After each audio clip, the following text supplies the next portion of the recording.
Saúde, amada igreja, com a santa paz do Senhor, amém? Aleluia. Confesso que estou um pouquinho nervoso, porque não estou trazendo a palavra para qualquer um, né? Para o povo de Deus. Então a gente fica um pouco nervoso. Gostaria que os irmãos abrissem as vossas Bíblias comigo, no livro de Juízes. Aleluia. Glória a Deus. No capítulo 16 e o versículo 20. Aleluia. Esperar todos acharem para lermos juntos. Aleluia. Amém? Juízes capítulo 16, versículo 20. Amém, irmãos? Amém. Vamos estar lendo. E disse ela: os filisteus vêm sobre ti, Sansão. E despertou do sono e disse: sairei ainda esta vez, como dantes, e me livrarei, porque ele não sabia que o Senhor se tinha retirado dele. Aleluia. Os irmãos podem tomar assento. Só esse versículo nós vamos meditar.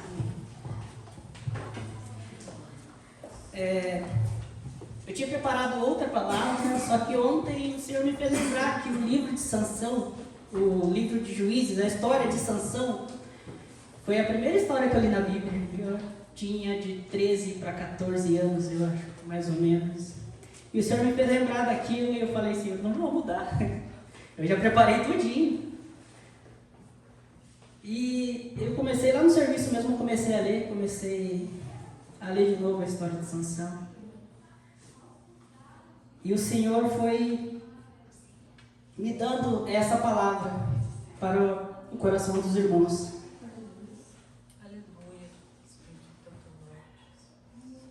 Para entendermos melhor, a gente precisa voltar lá no início, no capítulo 1 de Juízes. O livro de Juízes é interessante que é um ciclo. O povo de Israel se esquece de todas as bênçãos e maravilhas que o Senhor já fez no meio deles, e vira e mexe, eles se voltam ao pecado, à idolatria. O Senhor, por sua vez, permite que os inimigos, que os seus inimigos oprimam o povo de Israel. O povo de Israel volta-se para o único e verdadeiro Deus, né? E o Senhor, na sua infinita misericórdia, ele levanta um líder naquele momento para levar, né, o seu povo. E esse líder era conhecido como juiz dentro da nação de Israel. Aleluia. Glória a Deus. Mas o pecado da idolatria não está só no livro de Juízes. Se a gente voltar um pouco mais atrás, lá no livro de Êxodo, mas necessariamente no capítulo 32, logo depois que eles saíram, né, da terra do Egito, eles estão no deserto, a gente já vê que o povo de Israel é um povo tanto quanto rebelde. No capítulo 32 relata que eles fazem um bezerro de ouro, começam a adorar esse bezerro, né? Moisés está lá no monte orando, e o Senhor fala com Moisés, né? No versículo 7. Aqui eu estarei lendo rapidamente para meditação também dos irmãos. Então disse o Senhor a Moisés: vá, desce, porque o teu povo que fizeste subir do Egito tem corrompido, e depressa se tem desviado do caminho que lhe tenha ordenado. Fizeram para si um bezerro de fundição, e perante ele se inclinam e oferecem sacrifícios, dizendo: estes são os seus deuses, ó Israel, que te tirou da terra do Egito. Disse mais o Senhor a Moisés: Tenho visto este povo, e és um povo obstinado. Agora, pois, deixa-me que o meu furor acenda contra eles, eu os consuma, e farei de ti uma grande nação. Como podemos ver, irmão, que Deus abomina tanto o pecado, que Ele ameaçou destruir todo um povo que Ele tirou do Egito, e fazer de Moisés uma grande nação. Porém, Moisés suplica a Deus para não fazer isso com o povo. E Deus, na sua infinita misericórdia, não faz. E os inimigos, aqui voltando para o livro de Juízes, os inimigos de Israel oprimiam toda vez que o povo caía em pecado, caía em idolatria. E hoje em dia, idolatria, você pensa: eu não adoro nenhum Deus, eu não sei o verdadeiro Deus. Porém, tudo que você coloca acima de Deus é idolatria. Preciso orar. Não, vou mexer vou ver o TikTok, que acho que é mais legal. E fica procrastinando fazer a obra de Deus, ler a palavra, orar, buscar intimidade com o Pai. Isso também é idolatria. Isso também é pecado. Então não estamos muito diferente do povo daquela época. Aleluia. Então Deus levanta juízes, né? E os inimigos de Israel não eram poucos, né? Tínhamos os amonitas, os amalequitas, os cananeus. E mais necessariamente, aqui no capítulo 13, eram os filisteus. Os filisteus, por o povo de Israel voltar de novo às antigas práticas, aos maus caminhos, Deus permite que os filisteus eles oprimam o povo de Israel. E aqui logo no capítulo 13 a gente vê que o povo de Israel já tem oprimido o povo filisteu já tem oprimido, a Israel há 40 anos. E o povo se volta para Deus. E o mais interessante é que Sansão já começa com um milagre. Porque aqui no capítulo 13, a gente vê que a mulher de Manoá, que por sua vez era pai de Sansão, era estéril, não podia ter filhos. Então Sansão já começa com um milagre. E aqui a história nos conta que o anjo do Senhor aparece a ela, né? E fala que ela dá à luz a um filho, né? E esse filho irá ser muito usado por Deus para a libertação do povo de Israel. Aleluia. Porém, ela vai ao seu marido e conta tudo isso para ele, e ele tira a prova com Deus. Não, falou com você, mas não falou comigo. E ele ora a Deus. Deus, faça com que esse homem, aqui no versículo 8, mais necessariamente no capítulo 13, né? Ele ora a Deus para que o anjo do Senhor apareça de novo, né? E instrua eles melhor o que eles devem fazer, né, com esse menino. Pois o anjo já tinha falado que ele seria nazireu. Os irmãos, quando tiverem tempo nos seus lares, dá uma olhadinha em Números, mais necessariamente no capítulo 6. Garanto que os irmãos vão gostar. Os irmãos que ainda não leram. Que lá fala sobre os deveres de um nazireu, todos os votos, o que ele tinha que se abster. Garanto que é bem melhor do que ficar assistindo TikTok, irmãos. Aleluia. Glória a Deus. Então os irmãos dêem uma olhadinha. Então o anjo novamente aparece, mas aparece a mulher de novo. E ela rapidamente vai chamar o seu marido.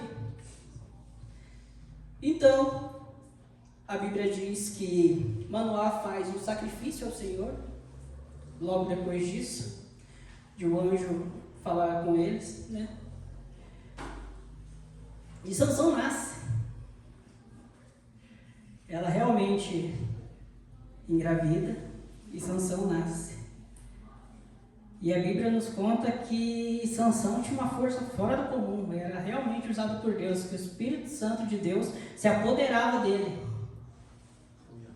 Só que Sansão, ele já começa errado, porque ele quer uma moça filisteia para ser sua esposa.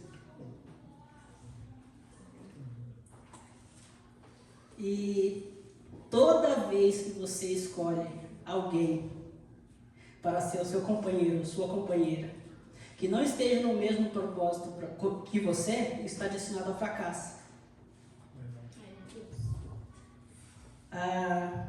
Isso me faz lembrar quando eu conheci a Dani. Ela era nova convertida, eu todo errado, não estava afastado dos caminhos do Senhor. E ela me chamou para a igreja. Eu falei: o que eu vou fazer na igreja? Mas eu fui. E eu lembro que ela me falou: se você quiser alguma coisa séria comigo, você vai ter que servir o mesmo Deus que eu. Eu falei: tá bom. E é isso que muitos hoje em dia não estão ligando. Não estou falando que é pecado você namorar alguém do mundo. Porém, ao primeiro momento que você notar que essa pessoa está te afastando de Deus, sai que é laço. E não é porque você é escolhido que você não pode cair, que você tem promessa que você não pode cair. Sansão é a prova disso. Sansão é a prova disso.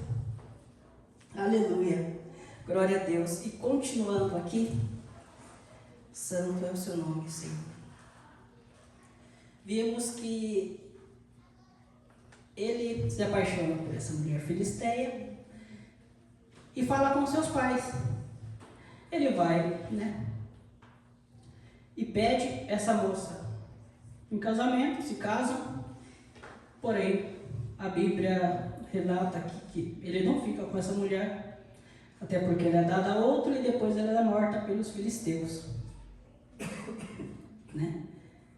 Só que nesse meio tempo, o interessante, aleluia, glória a Deus.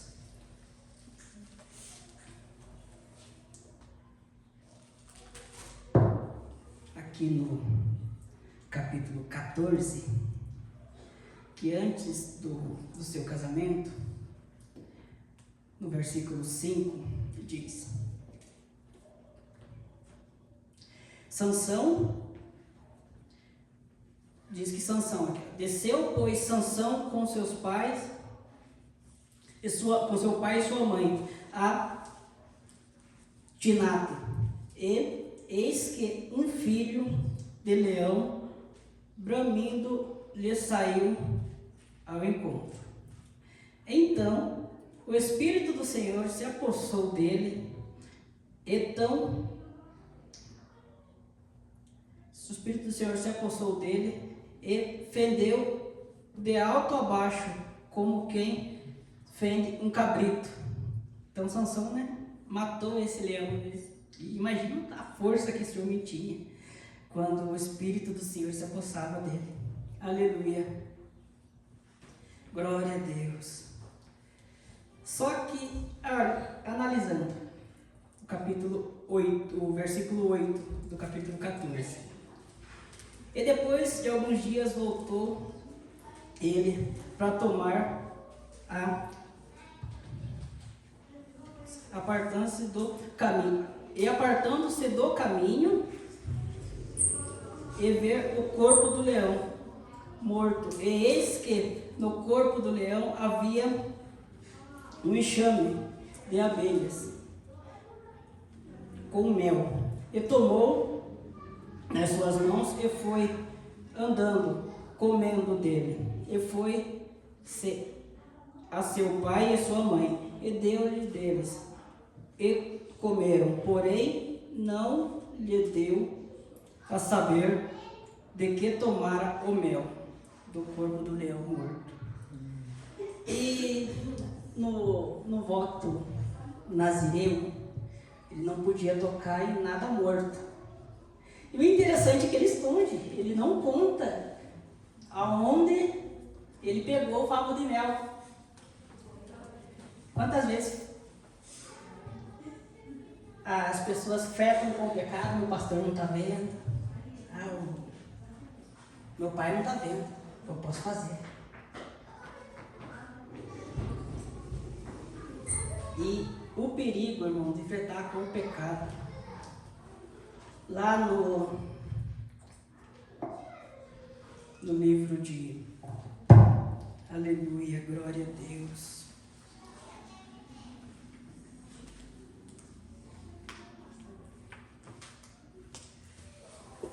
De Tiago, aleluia, no capítulo 4, versículo 7, a palavra nos diz que sujeitai-vos, pois, a Deus, resistir ao diabo e ele fugirá de vós.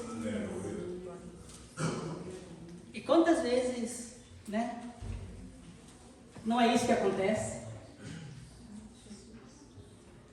O pecado está aqui, eu não posso. Mas pecado vão e fico rodeando, eu não posso mais. Isso é muito perigoso, irmãos. É muito perigoso.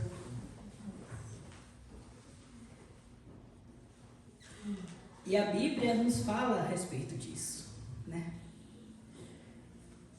Então, voltando lá para a história de Sansão, já estou chegando, irmãos, já estou finalizando na onde a gente lê. Aleluia. Depois que ele faz isso, que ele pega, toca no animal morto, quebra o seu voto de nazireu, lá no livro de Números, fala o que o nazireu tem que fazer se quebrar o seu voto. Até porque Deus não está procurando um nazireu santo, mas está procurando um nazireu arrependido. Mas ele aparentemente não ligou para isso. E continuou a sua vida. Logo depois disso, ele matou muitos homens, 3 mil homens com a queixada, 1.000 com a queixada de jumento. Então, funcionou. Eu pequei, mas funcionou, continua funcionando. E esse é o perigo. Quando você vai pecando, mas eu chego aqui, eu canto, as pessoas choram. Eu chego aqui, eu falo, as pessoas dão aleluia. E Deus não tem problema nenhum, está pecando e as coisas estão acontecendo. Só que uma hora a conta chega. Aleluia. Uma hora a conta chega. Aleluia.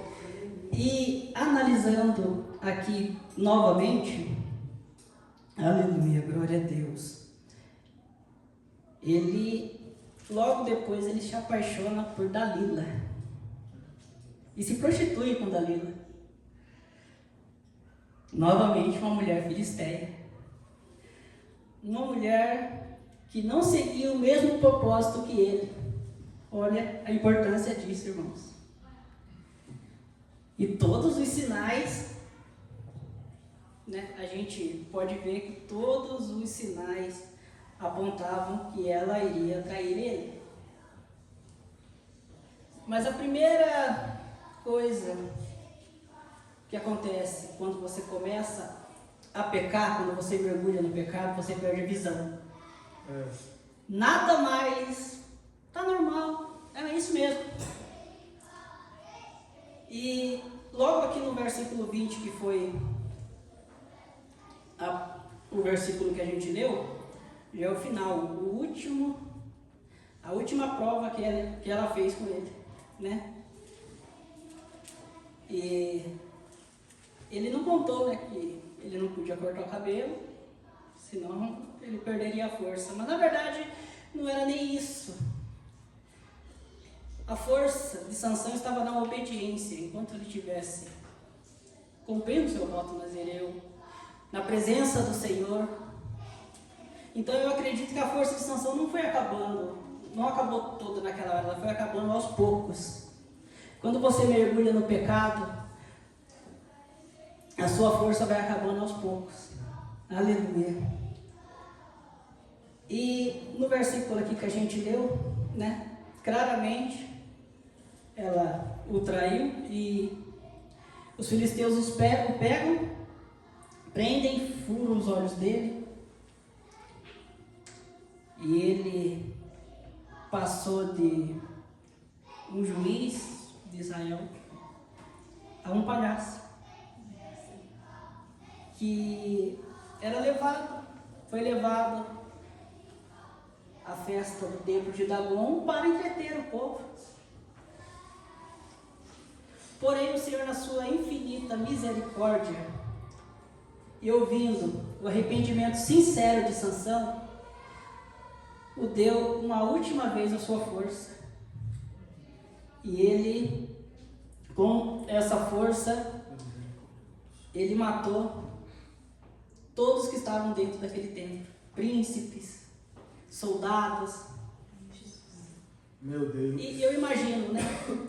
Eu imagino que ele pede para ser colocado entre as colunas do templo de Dagon. Então, muito provavelmente ele tenha ficado assim, com os braços abertos. E o interessante é que ele morreu com os braços abertos e tirou muitas vidas dos inimigos. Mas lá no Novo Testamento, tem o nosso Senhor Jesus Cristo, que também morreu de braços abertos, só que para nos dar vida. Aleluia. Só que para nos dar vida. Aleluia. Glória. Oh, santo é o seu nome, Senhor. E essa é a mensagem que o Senhor colocou no meu coração. Irmãos, não fretem com o pecado. Como foi lido aqui, fuja do diabo. Sujeitem somente a Deus. Não fretem com o pecado. É um caminho muito perigoso. Não importa se você é escolhido, se você tem promessa, você também pode cair. E não deixe que isso aconteça. Em nome do Senhor Jesus. E eu agradeço minha oportunidade em nome de Jesus. Aleluia. Glória a Deus. Temos alguns minutos. E o que a gente pode aprender com Sansão é não flertar com o pecado. E um dos primeiros pecados que Sansão ele começa a insistir é o jugo desigual. No capítulo 14, quando fala sobre o casamento de Sansão, no versículo de número 2, ele retorna da cidade de Filisteia e ele fala para os seus pais: reparei numa jovem entre as filhas dos filisteus, peço-vos que a tomem por esposa para mim. Então ele encontra uma filisteia e pede para casar-se com ela, sendo que isso biblicamente se constitui como jugo desigual. Aí o versículo 3, corroborando com esse pensamento, os próprios pais deles o questionam. E ele diz: não há mulheres entre as filhas dos teus parentes, no seio de todo o povo, para que vá procurar esposa entre os incircuncisos? Mas Sansão replicou a seu pai: consiga para mim, te peço. E esta é a jovem pela qual me apaixonei. Veja aqui, por conta de uma paixão, Sansão, ele mergulha no pecado da desobediência. Olha para cá, jovem. Olha para cá em nome de Jesus. É pecado namoro com jugo desigual. Crente namora com crente. Amém? Amém. Aí a Bíblia diz que acaba o casamento e ele vem novamente e se relaciona com Dalila. Já foi falado pelo cooperador Lucas. Uma prostituta, uma mulher que não honrava a Deus, que vivia em outro objetivo. O seu objetivo era se vender, mas para Sansão não tinha problema em se relacionar com outra mulher que não vivia sendo fiel a Deus de Israel. Precisamos ter cuidado, não de maneira alguma completando a mensagem do nosso irmão, mas para concluir o tempo, precisamos trazer essa mensagem principalmente para os jovens, mas serve para a igreja. Precisamos ter cuidado com o jugo desigual. Tem outras igrejas, ministérios, que você pode buscar um namorado ou uma namorada, mas tem que estar crente, fiel ao Senhor. Ah, mas está namorando com quem não é crente. É pecado. Mas pastor, onde é que diz a Bíblia? Além do que nós lemos, vamos para a Bíblia, 2 Coríntios, capítulo 6, versículo 11. Ó irmãos, em Corinto, temos falado francamente convosco, com nosso coração aberto. Nosso amor fraternal por vós não está restrito. Contudo, vós tendes limitado o vosso afeto para conosco. Em termos de justa retribuição, vos falo como a filhos. Abri, pois, também os vossos corações. Versículo de número 14, acompanhe comigo. Jamais vos coloqueis em julgo, que a igreja? Abra a Bíblia, gente. Capítulo 6 de 2 Coríntios, versículo de número 14. Eu vou esperar você abrir a Bíblia.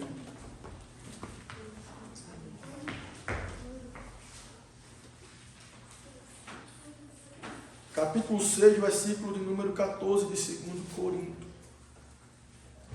2 Coríntios. Os irmãos acharam? Amém. Amém? Podemos ler? Vamos ler todos juntos? Amém? Amém. Versículo 14. 1, 2, 3. Não vos predais ao jugo desigual com os infiéis. Amém. Com os infiéis. A minha versão diz assim, Tiago, com os descrentes. Então, se você for se relacionar com alguém, tem que ser o que, jovem? Tem que ser o quê? Crente. Se você viver no pecado, a culpa não é minha, porque o seu pastor está lhe orientando. Amém? Se coloque de pé em nome de Jesus. Deus seja louvado pela vida do cooperador Lucas. Você vai longe, meu filho, continue pregando a palavra. Tem algum aviso? Amanhã reunião geral com a liderança das crianças na sede, às 7 horas. 7h30. Às 7h30. Domingo, culto de louvor ao Senhor. Amém? Domingo pela manhã também, escola bíblica dominical na sede. Amém, meus irmãos? Terça-feira, eu não lembro qual dia. Qual é o dia? Terça-feira? Dia 7. Dia 7. Terça-feira, dia 7. Vai ser a Santa Ceia no Templo Sede. Então todos os irmãos devem ser direcionados lá. O pastor só abrirá uma exceção para aqueles que não conseguem chegar de maneira alguma, por conta de trabalho e enfermidade. Amém? Os irmãos que podem se dirijam até lá, senão vão ficar sem cear. Amém? Vamos estar orando para estar encerrando o trabalho nessa noite. E conto com os irmãos no domingo para juntos podermos adorar ao Senhor.